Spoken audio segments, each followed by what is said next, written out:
this ride is going to be about is the Husqvarna and why I chose the Husqvarna over the other adventure bikes out there on the market and the adventure bikes that I rode. And I think it's better, we'll start this video with the negatives. And I don't know if these are in any particular order, but that's how we're going to start the video. So the number one negative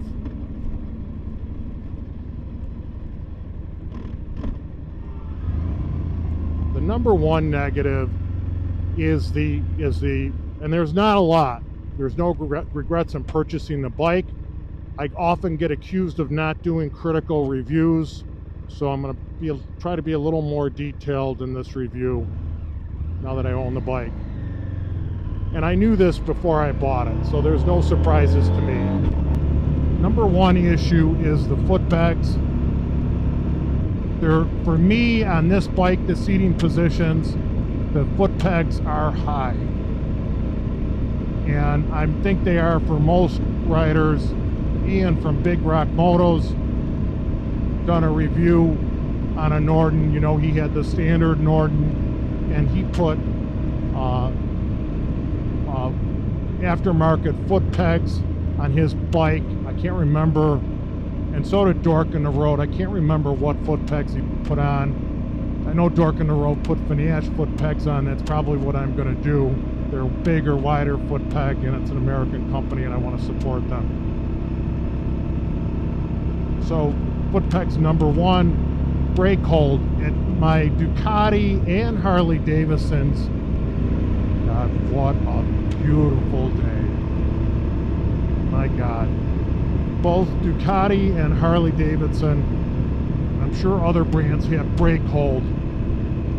When you're at a stop and the bike's in neutral, you squeeze the handbrake on the front tire, and it will apply the brake, so you don't have to apply it, and you can get a drink, piece of gum, whatever that you want to do. And I think that's a good feature. This motorcycle doesn't have that, the brake hold. Exhaust heat. This is a tough one. I've heard people complain about the heat from the catalytic converter on the bike. When I was riding the bike the other day and had the heated seat on high, the seat got very hot. I don't think it was the heated seat, because the Ducati has a heated seat. It was into the ride, and actually when I was lugging it around, I think it was the heat from the catalytic converter. Maybe now that the bike has 74 miles on it plus, maybe that will become less of an issue. Crash bars. This bike was purchased with the goal of it being my adventure bike and actually riding it off-road, and I'm disappointed that Ducati doesn't have an accessory that Husqvarna doesn't have an accessory crash bar for this motorcycle. Ducati does. Actually, Ducati has an excellent crash bar for the Multistrada V4 Rally and their other bikes. I wish that Husqvarna had a crash bar available for this bike. So that's disappointing. I'm searching for one. I really would like to use an Outback crash bar. They're made in America. And again, I'm not hung up on American products, although where I can, I try to buy them if they're a quality product, those of you who are watching around the world.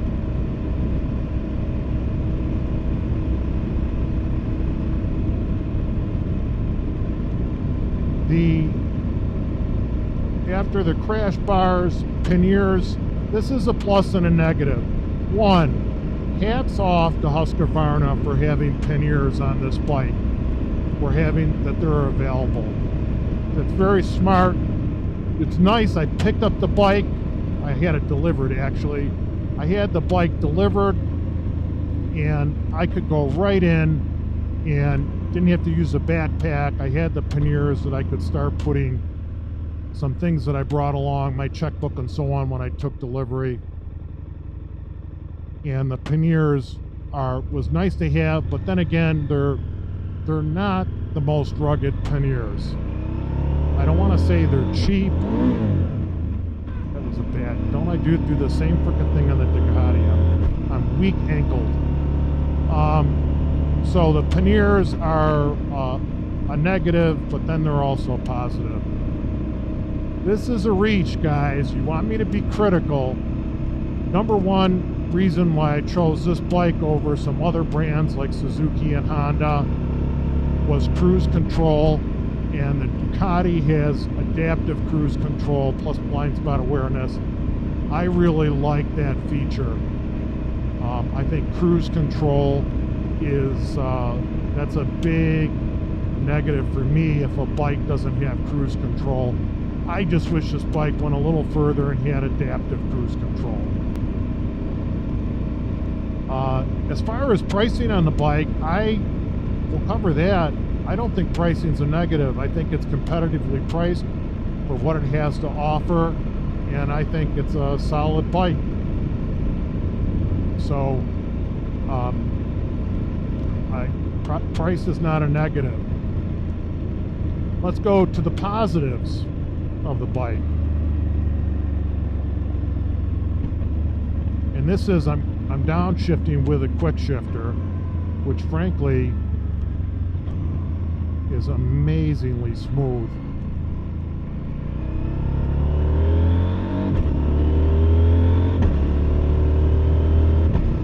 Quick shifter is excellent, frankly. This is 55 here. I'm not going 55, but okay, the positives.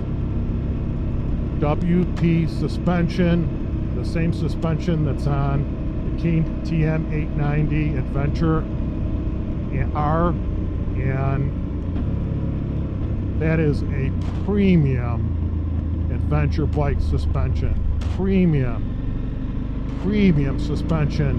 This bike has the same suspension, softened up a little bit for a little better ride on the road, but that's number one suspension. Electronics. I think KTM and Husqvarna in this bike have the best electronic package.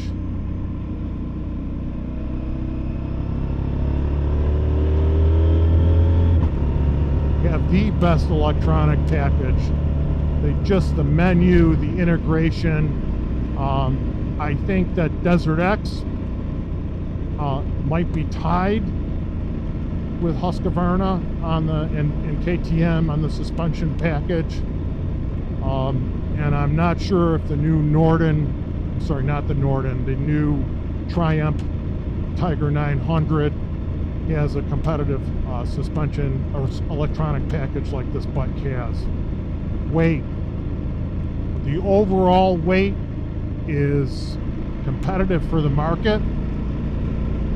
It's a good weight range, and again, like the KTM Adventure R at 890, it carries its weight low, and that was critical for me because the Ducati is over 100 pounds heavier on this than this bike and carries its weight high. And at my age, my skill level, riding off-road, that no way I could take the Ducati off-road.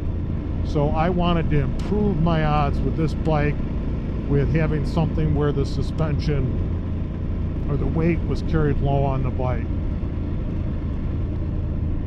Looks, I always, whenever I'm buying something or people ask me my opinion, comment on what they should buy, I always say you have to like the looks of what you're buying.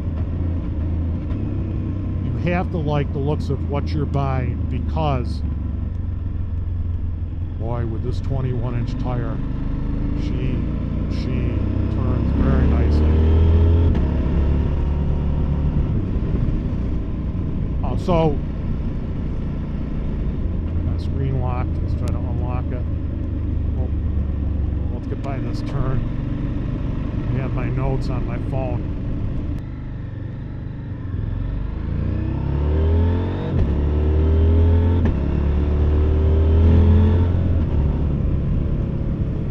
So looks, I love the round headlight. So many new bikes, including my Ducati, have the beak look on the front. The Triumph has the beak look. Let's say the Honda Transalp, the Suzuki V-Strom 800, they have the beak look. The DesertX, which is a great looking motorcycle, and this bike have round headlights, and I really like the round headlights. It's a great looking bike. Also, I like the driving lights. It's great that the bike comes with driving lights. In this package, reason why I chose it over the standard Norden, not only for the better suspension,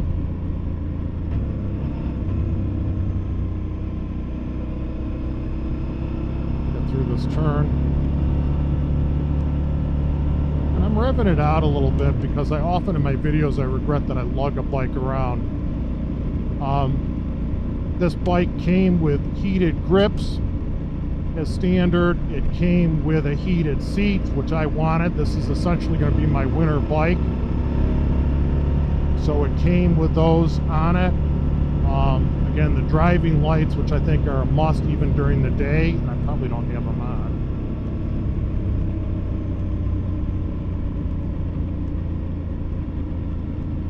I think they're on now. I can't tell whether they're on or not. Driving lights are a nice add. I added those to the Ducati.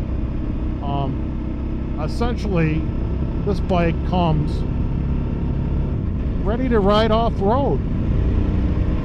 Got the 55 here. She's ready to ride off-road. She's got the bash plates on, which is a 1/4 inch thick chunk of aluminum. Makes it a little harder to find an engine guard. It has hand control guards. Granted, they're plastic. I'm probably going to upgrade them, but at least it has hand guards on it. Tires, Pirelli tires, so I can use these off-road. It has cruise control, as we talked about. That was a big plus. And it has a highway windscreen, because I'm going to end up, like so many, putting more miles on this bike. More miles on this bike on the highway than I am off trail. I wanted it to be able to be roadworthy, especially because this is going to be my knock-around bike. I want to say my winter bike, but that's essentially what it's going to be. Like today, it's January 10th, I believe. Yeah, wow, it's January 10th.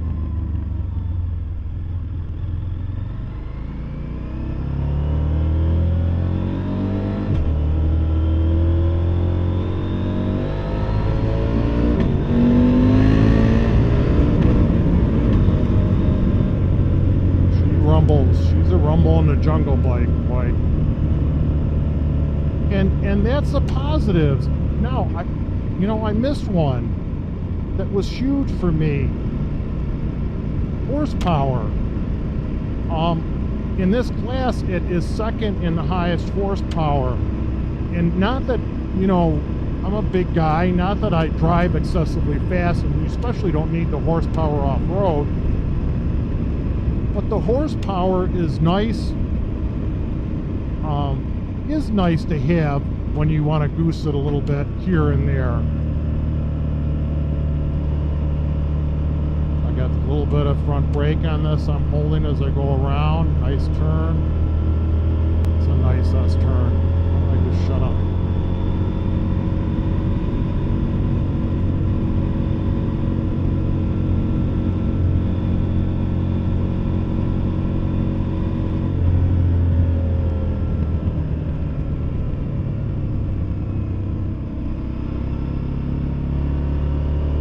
Here 2 days ago. I want to miss that dirt.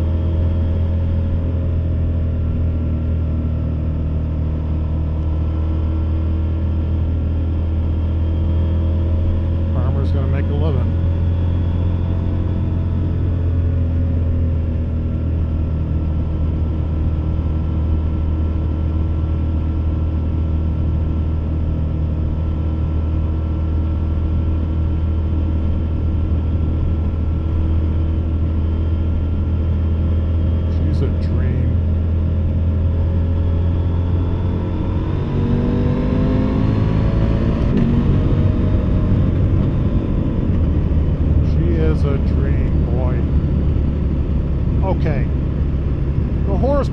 is nice.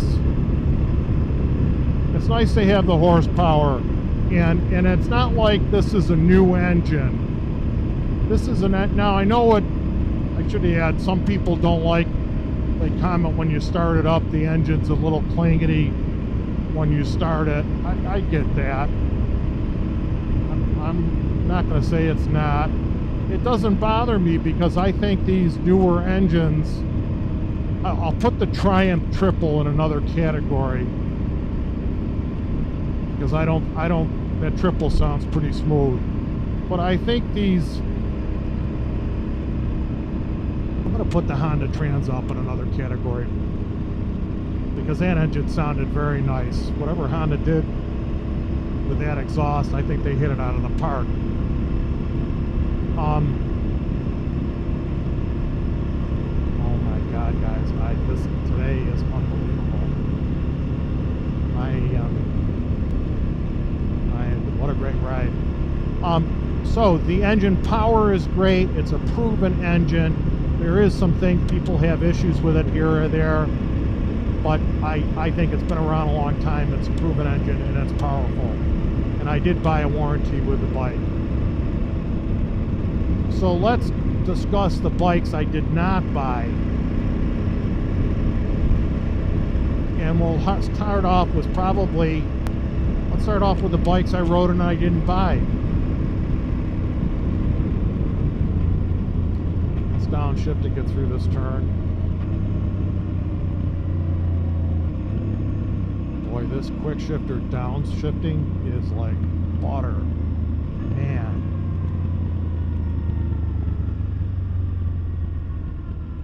Salt there.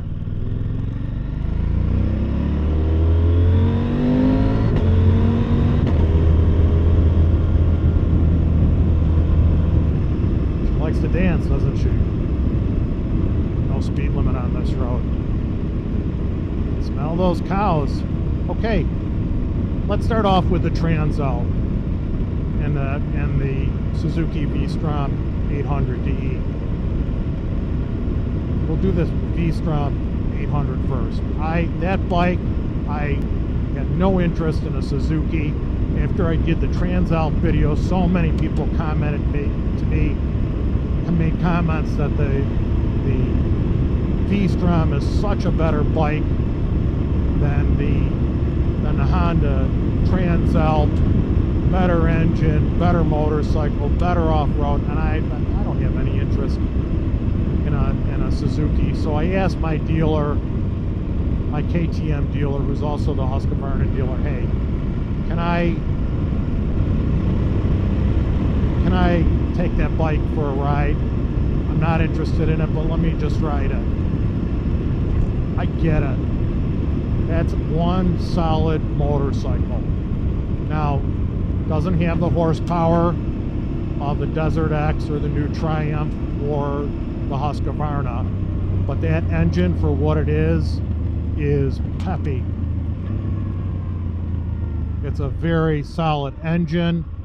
The chassis, the suspension, again, I don't think it's this suspension, but those of you who are fans of that bike, I totally get why. That's a solid bike. It's a beautiful motorcycle. I get it. I get it. Totally get it. It wasn't for me, though. The biggest reason it wasn't for me was not so much the horsepower, but no cruise control. And I didn't want to mess around with aftermarket cruise control. So that's why the V-Strom was off the list. The next one that was on the list, and a good friend, has become a good friend of mine, Dan, the owner of Hamburg Honda, and Carm, the Honda Transalp. Man, so many of you beat me up on that ride, first impression ride, because I'm just a fan, and I'm still a fan of the Honda Transalp. That is an amazing motorcycle, and amazing motorcycle. That engine feels like, again, like it has more power than 85 horsepower. Don't know why they shouldn't have detuned it from 90 something horsepower in Europe to 85 here, but they did. Still, you don't miss it. That's a great engine, great exhaust sound, $9,995, I think, is the retail price on it. If you have a budget and you're a Honda guy, that's the bike, no doubt about it. The negative for me was that no cruise control. And I've been waiting for Big Rock Moto to put cruise control on his Transalp. I think a Viridian cruise control he's going to install, and I've been waiting for him to put that on his bike. Dig this turn, guys.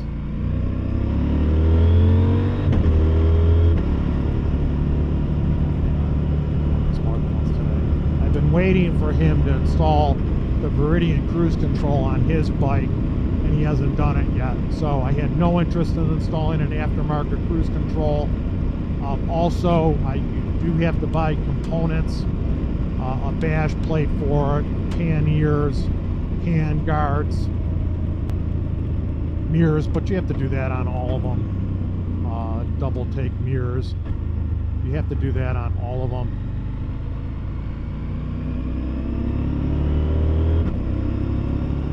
But if you have a budget of $10,000 and you want an adventure bike, man, that Transalp was it.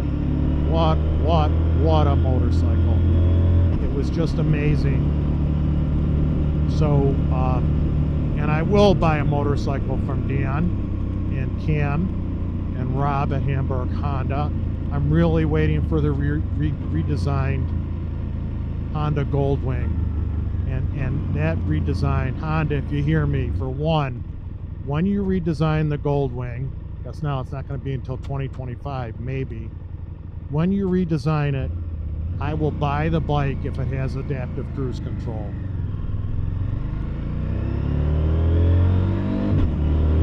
I will buy the bike. When they put adaptive cruise control on that bike, I'll buy it. And they have to. I can't see. That is the touring motorcycle. I don't care what anyone says. That is the touring motorcycle. BMW might be second or very close first with it, in my opinion. And then Harley, people can argue over what comes after that. Just a fantastic motorcycle. Anyways, I digress, right? Getting off topic.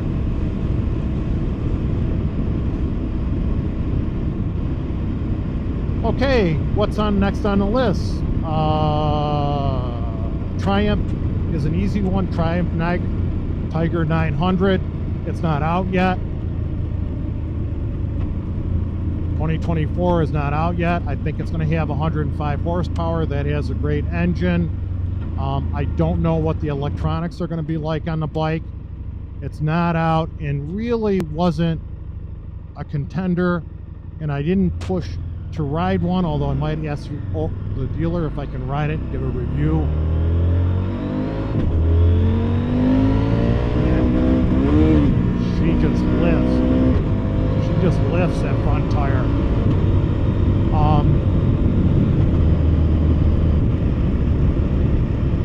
Wow, this suspension is nice on the street. It's starting to loosen up a little bit. And it was really stiff when I first got it, but she's starting to loosen up. Okay. Woohoo! So the Triumph Tiger, it's not out yet. I think it's a great machine. Big negative for me was it's heavier than this, and it carries the weight up high in that fuel tank, where this carries the fuel is very low in the bike. And that's why I really didn't consider the Triumph Tiger 900.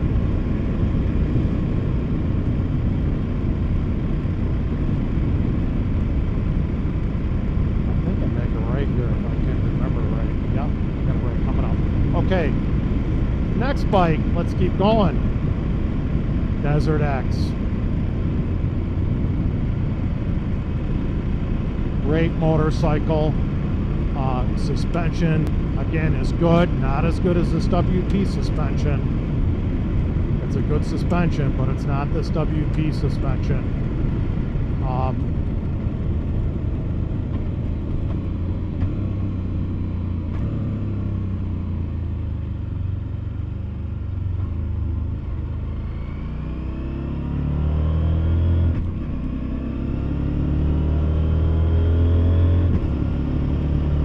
DesertX is a great bike. Long, it's very stable riding off-road from what people have reviewed. I've never ridden one.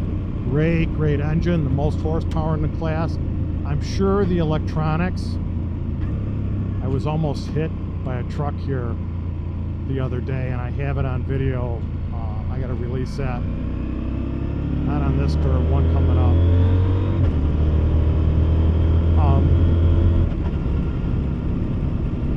The only negatives I'll say about the DesertX is the weight. In that big fuel tank, it carries the weight up high, and I just didn't, I wanted a motorcycle that I could service myself. So weight and being able to service the bike myself were high on my priority list, and I don't think I could do that with the DesertX. This bike, and I know I'm not going like some other people do on YouTube.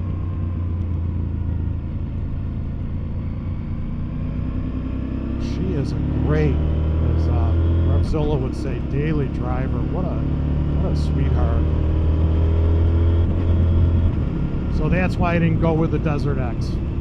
Carries the weight up high, and it's more expensive. It really doesn't come ready to ride. I looked at the pricing I had on the DesertX. It's at least 7,000 more than this once you start accessorizing it. So that was a turnoff, guys.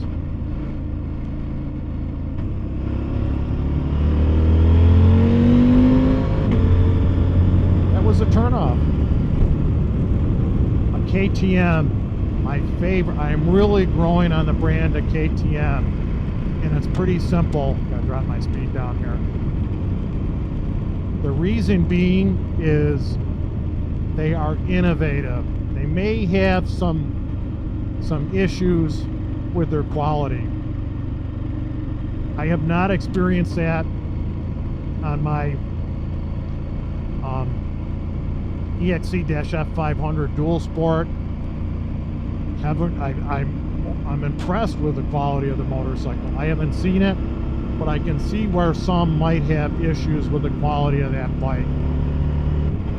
So the KTM 890 Adventure R, again, tied to Husqvarna, sister companies. I really was debating whether I should buy that bike over this one, but I really, driving it on the road, I'm speeding, I gotta slow down, I do not want to speed. It's not polite in front of people's houses, I just don't like it. That's where this power gets away from you on this bike.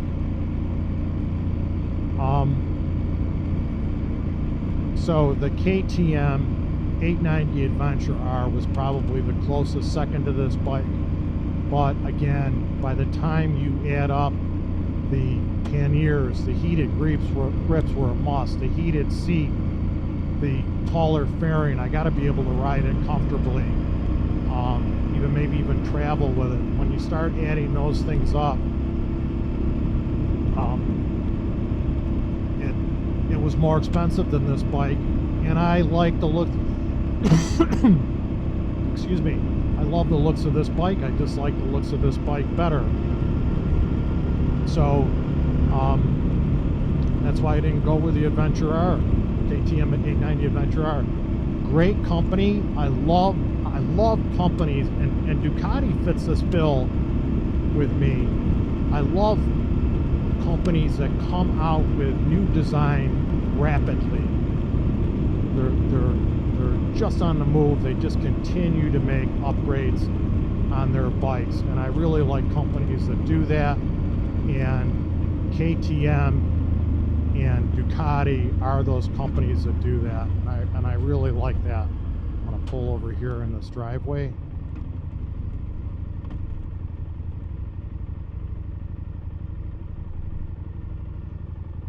And I'm going to close out this video here.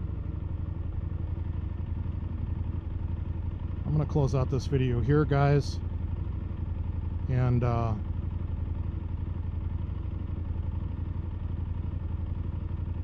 going to close out the video here on why I chose the Husqvarna Norden expedition over those bikes, and I'm extremely pleased with the motorcycle, to say the least. I'm very pleased with it. The more I ride it, the more I like it. So thank you for coming back to the channel. I'll throw a walk around of the bike in after this video. Thanks for coming back to the channel. Please consider liking the video, subscribing, and sharing it with a friend. I hope the audio comes out on this video. I got a new mic set up on it, and I think that's it.